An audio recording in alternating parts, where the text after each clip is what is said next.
Хочу с вами поделиться. Сегодня вечером мы зажигаем камин. В нашем рыцарском замке не видно ничего, очень темно, но камин ярко видно.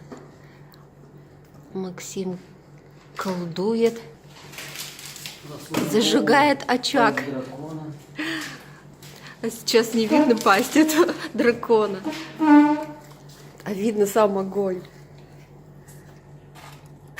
Какой мы решили сегодня фильм посмотреть?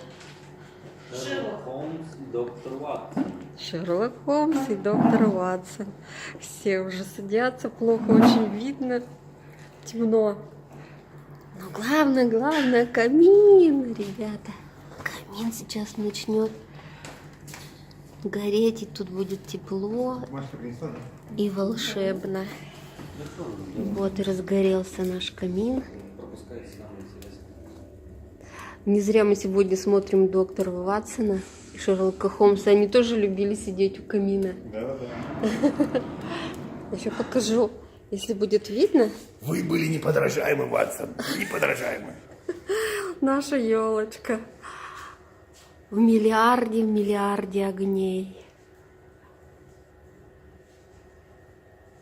Фантастика.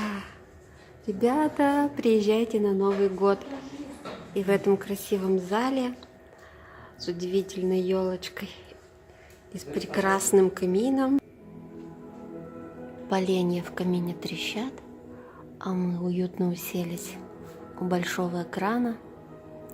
Сейчас закончится удивительный мультфильм, и мы будем смотреть. Фильм начинается. А я с вами прощаюсь. Всего доброго и до новых встреч!